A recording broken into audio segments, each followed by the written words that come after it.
Hello everyone, and welcome to a Forge of Empires video that has been much anticipated. I have received multiple comments, usually when I do my event building ranking videos.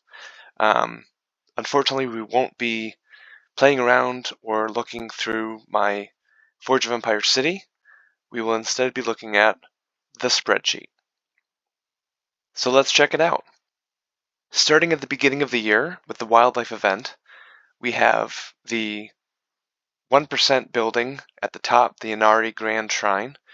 That was won by the top 1%, the Gold League for the event. Then you have the Ascended Koi Pond, Ascended Usagi Bunburi Gate. Um, all pretty good buildings, not too bad. If you go to the 2024 buildings, you've got, a good amount of buildings up in the 100s, and then, high 90s, 80s, stuff like that. But, around the 50 mark, we'll say 89, 0.5. So anything above 89.5 is going to get you in the top 50 buildings, right, of 2024. And so we have a few buildings here that are close to or above 89.5. And like I said, with the gold building, the top 1% building, really standing out for the wildlife event. Now, as we go through the different pages of the spreadsheet, I'll be working my way through the year. Like I said, starting with the wildlife event, which was the very first event of 2025, and then working our way all the way to the last event, which is the winter event that's currently going on. And I won't go through every single building. If you want to pause the video and just kind of, look at, this page or any other page, I will as well, uh, due to very high demand, be posting a link to this spreadsheet. And so before we get into it too far, I just want to point out that this is a spreadsheet that I have created based on my own opinions of what I want from, event buildings or, mini game buildings or anything like that. So feel free to make a copy of this spreadsheet and tweak it as you see fit. And if you're interested, at the very end of this video, I am going to kind of open up the insides of the spreadsheet. I'm going to dissect it and kind of go through how exactly I'm calculating all of these efficiency points for these different buildings. So I wanted to get that out in the open right now, just because I know a lot of people probably won't stay for the entirety of this video. You'll want to, maybe bounce around, anything like that. I know it's going to be a long video because there's a lot to go through. So feel free to jump around if you want. So, with that being said, let's go to the next event, the St. Patrick's Day event.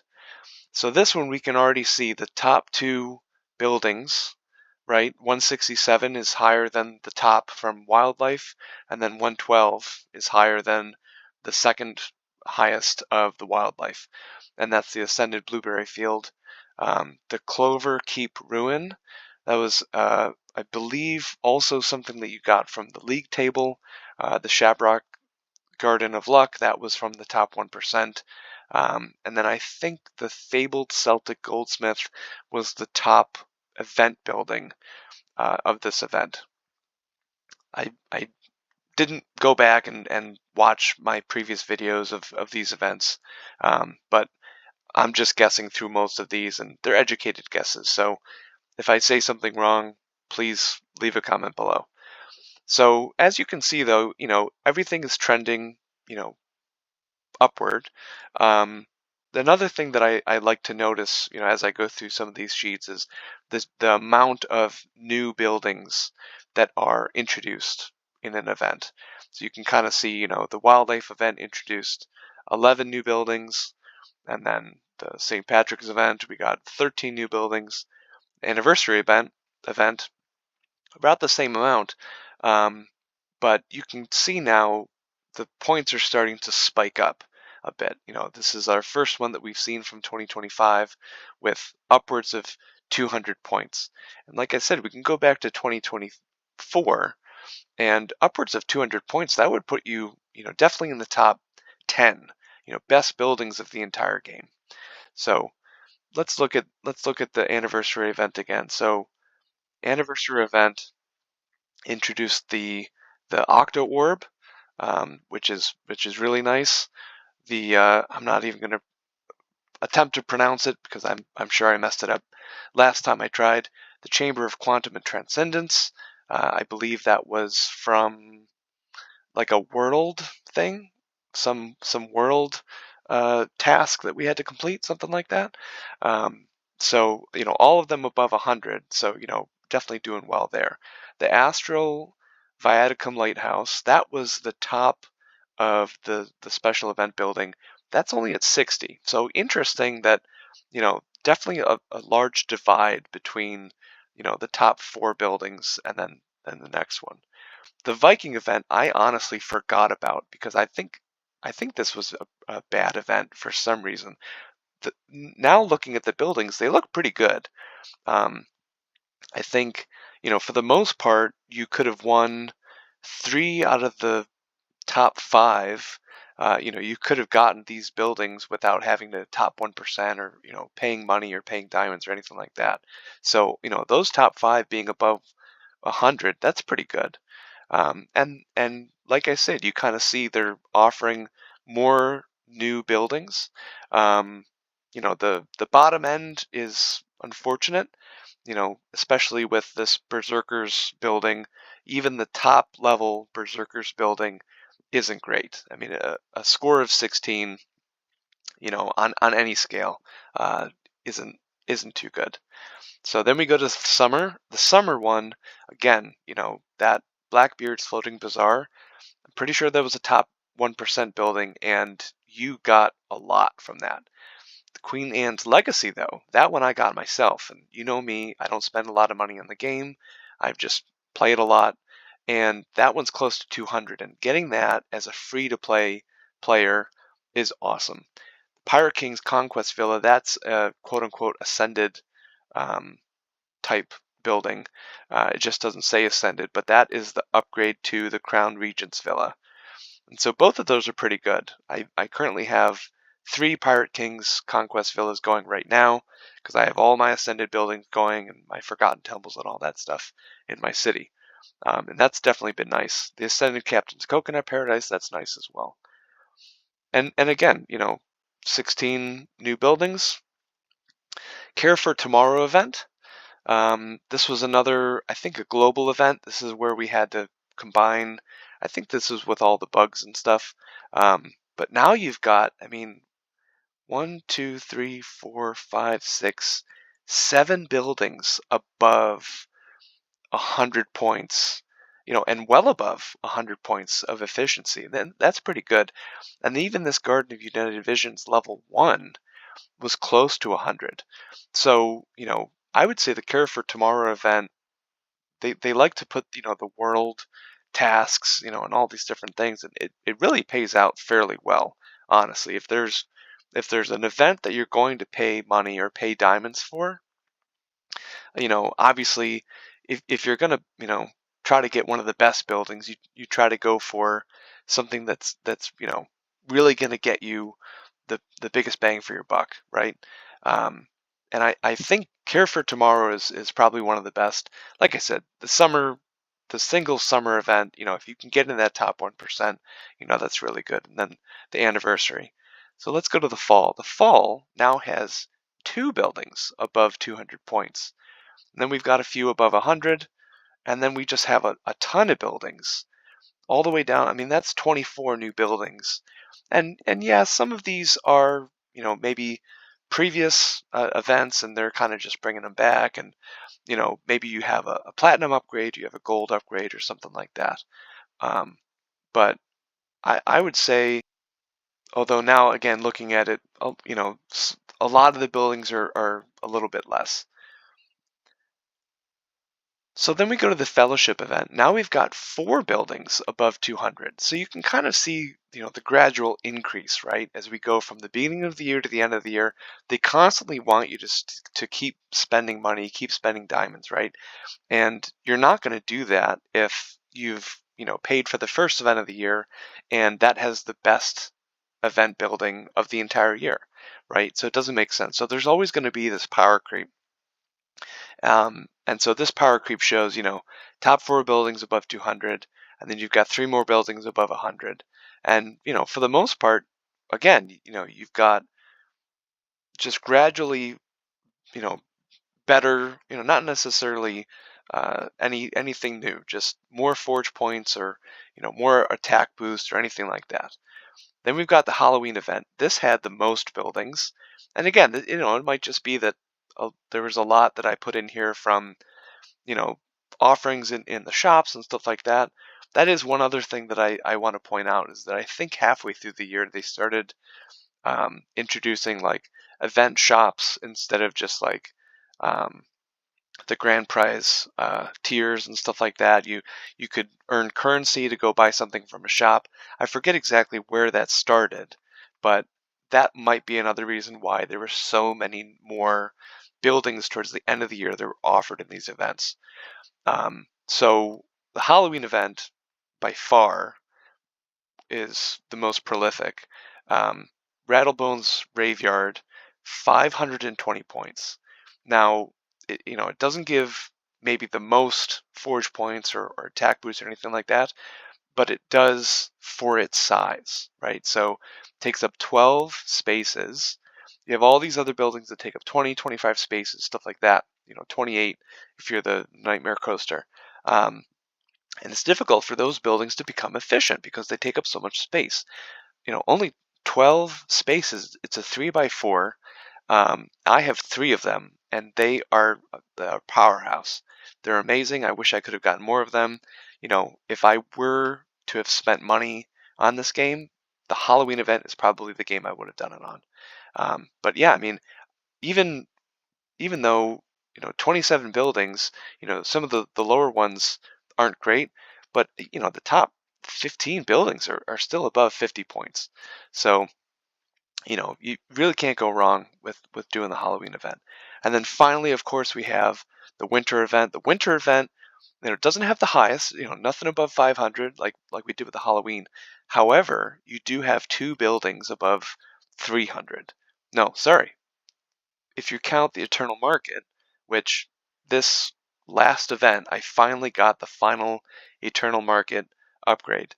So this would put me above 300 for my Eternal Market. So you have Ascended Snowdrop, Ascended Starlight, and then the Eternal Market. Then you have, a couple more buildings in the 200s. Then you have 1, 2, 3, 4, 5, 6, 7, 8 buildings above 100. And then another 2, which we've seen before, the Yukutomo buildings. Those ones have been around. We do have a platinum upgrade, and we have an ascended. This is the ascended version. But I mean, all the way down to, we were just saying in the Halloween event, the top 15, you're at like 50. The top 15, now you're at 86. So the top end would go to the Halloween event, but as far as spreading out the really strong buildings, I think the winter event does really well. So now we have, let me go to a little bit further down the spreadsheet. So I'm going to skip, I have the entire list of 2025 buildings. I'm going to skip that tab for right now. And I'm just going to touch on the minigame tabs. So you have the settlements, the quantum incursion, guild expedition, and guild battleground. So we'll look at those real quick. And so right off the bat, you can see that the settlements minigames are very good. There is not one building below 100 points, ascended or unascended. So we can see here, top 2 buildings, the very new settlement, Pirate Treasure Cove level 9, and the ascended Pirate Treasure Cove. Now, one interesting thing, when I made the video for this, I got a few comments. The pirate settlement takes a very, very long time to complete, which I understand. And a lot of people said it's not even worth it to try to get the building. But my point is, why not just go for it anyway? Take the time that you need. Like I said, I'm not spending money on it. I'm not, paying diamonds to speed it along. But at some point, I'm going to have that level 9 Pirate Treasure Cove, and it's 400 points of efficiency.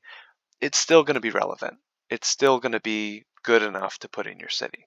That's just, that's just my opinion. It's quantum incursion. Now we've got dozens of buildings from quantum incursion. And you can see the two newer buildings, the Lunara Emporium and the Solara Emporium. One of them is above 500, the other one's above 400. And that's because the Lunara gives more attack and defense boosts for both attacking and defending armies for Guild Expedition. Now, like I said, later on in this video, we're going to kind of dissect and how I gave certain points to certain attack and defense and forge points and goods and units and stuff like that. But I have Guild Expedition and Guild Battleground on the same point level. Some people won't agree with that, and when we go to the 2025 building tab, I think that there's a good argument for going against that. But just for me personally, someone that wants to try and beat Trial 55 and try to really get a strong Guild Expedition army, that's just something that I did. So like I said, if you want to change that, copy the spreadsheet, make your own version, go in, tweak some of the formulas, by all means. And then, let me know what you did. Let me know, where does the Lunara sit, if you downgrade that Guild Expedition, boosts. So anyway, so the top four are those, Lunara, Solara. Then you have the Neo Obelisk, which is interesting because originally when I had the quantum incursion buildings listed out before, I'm pretty sure I had the Sentinel Outpost as one of the best buildings from quantum incursion, other than these top four. And then tweaking some of these things, now the Obelisk and the Fashion Boutique, the Menagerie, Fashion Boutique level 1. So the level 1 version is above like a number of level 2 versions, which is pretty cool. You do get Fashion Boutique only from fragments of these four buildings at the top. So you can't buy them from the shop or anything like that. So maybe that's why they made it so powerful, is because, it takes some time to get that anyway. But yeah, I mean, you go down, I don't know, all the way down to 30 something buildings with a score of 100 or better. I mean, quantum incursion, that's pretty good. Like I said, conversely, you go to Guild Expedition, Forgotten Temple is still number 1, which is surprising because Forgotten Temple's been around for a very long time. Even the Platinum Terrace Farm isn't better than it. Platinum Serpent Statue. Those two buildings were new. Those were introduced when they introduced the new shop for Guild Expedition.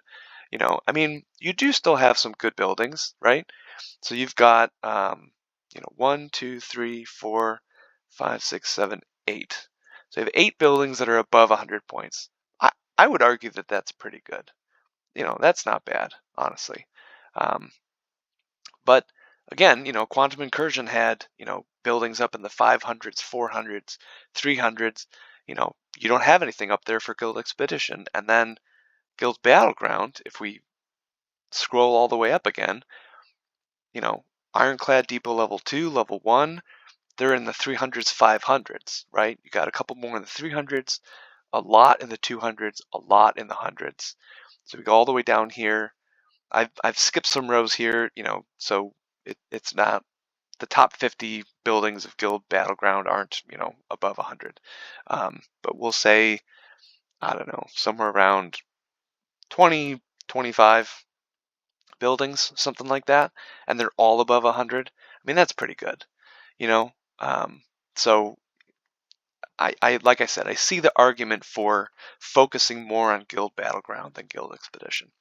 So finally, the final tab. We got 2025 buildings, and I'll give you an idea. All these buildings were more or less from 2025. Like I said, 355 isn't exactly right because I skipped some rows up here, just because I copy and pasted from other stuff, and then there's some fragments and stuff like that. But it's probably upwards of 250, 300, probably. And I would say if you go down to, so this is 211, so we'll guess and say that I have 50 odd rows, kind of messing up the numbers. So the top 150 buildings are above 100 points now. Again, I did a little bit of a tweak to the formula, and I'll show that later. But just looking here, we have the top 15 buildings. And like I said, the Ascended Pirate Treasure Cove, that's 700 points. Then you've got Guild Battleground, that's 500 points. Halloween Event, 500 points. Quantum Incursion, another 500. Quantum Incursion, you can kind of see the top 4 buildings are from Quantum Incursion. Now, obviously, the Solara building has 2 versions of it, but that just even more proves my point that like the second best version of it is still top 15 in the entirety of the game for this year, and that's pretty good.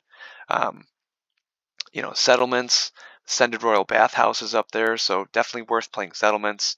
The Winter Event has its 2. Guild Battleground has its 2.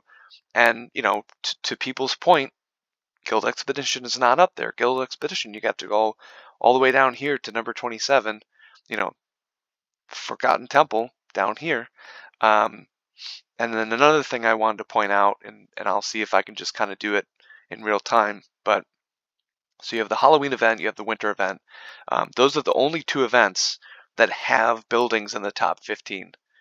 And then you've got the summer event, fellowship, let me see, fellowship anniversary event.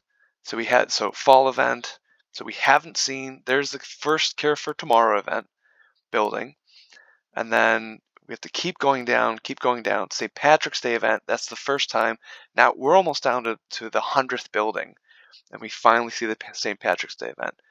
And let me see if I can find wildlife. There, so there's the wildlife event. So you're almost down, we'll say like 130, 140 buildings to get the very first wildlife event building. So, like I said, you can definitely tell the events at the end of the year are the most worth it, and it's just it's part of the game. They're gradually making everything better as you move on. So as I promised, now that's the entirety of the spreadsheet. I will post a link below this video. Be sure to check it out. Be sure to please like and subscribe to the channel. Like the video. If you're interested in membership, I'm gonna try to do a membership video at some point, within the next couple of weeks. Just kind of outline some of the small perks that you get from being a member to the YouTube channel. It's very cheap. It's the cheapest that I could possibly make it. But anyway, so now the main part of the video is done. The 2025 building rankings of Forge of Empires done. Now we're going to transition to just discussing the spreadsheet in general. And to do that, I'll go back to the winter spreadsheet tab because we're going to open up these columns here. Okay, and so here's what we're going to look at. So first, these are the things that I'm ranking these buildings on. We have attacking boost for attacking army. That's what this means here. You see ATT/ATT. So if the building says attacking boost for attacking army, the first ATT is the attacking boost, the second ATT is the attacking army.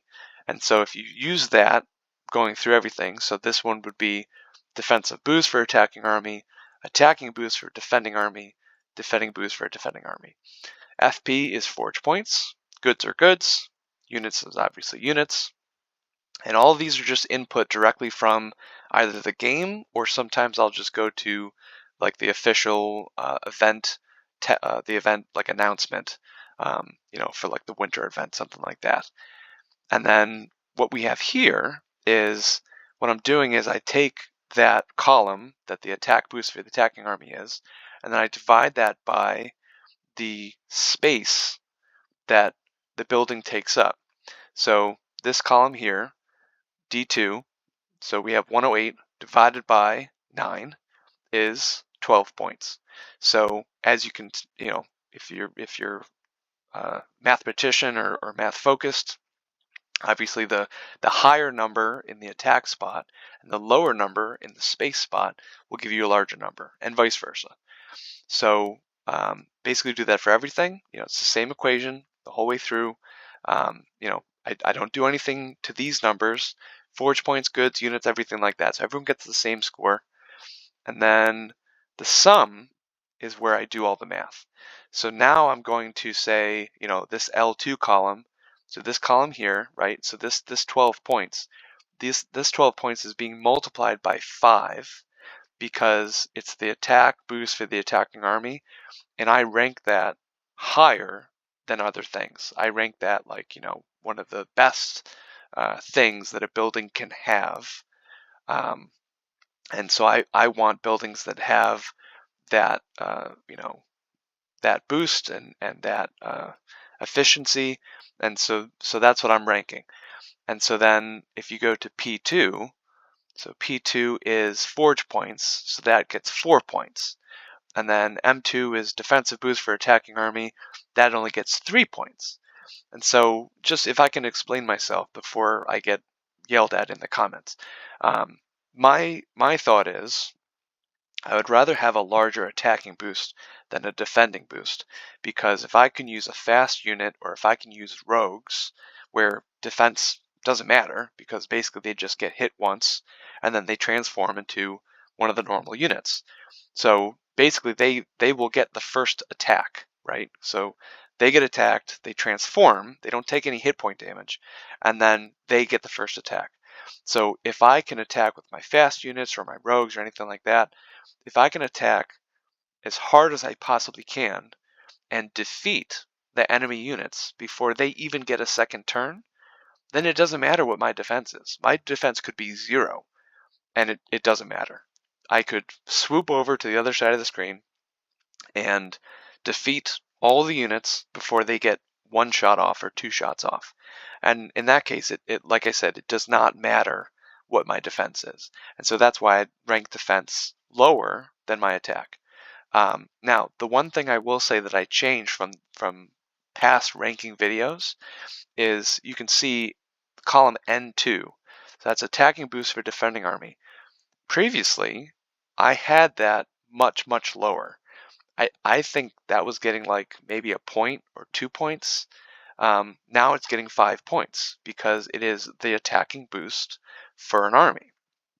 And the reason is that now Forge of Empires has changed the game in a sense that your defending army and your attacking army are effectively just both as important, right? The defending army years ago would only be for just defending your city from other players, and a lot of people could not get their defensive boost high enough that it mattered. If someone attacked you, more likely than not, you were getting defeated and then sometimes plundered.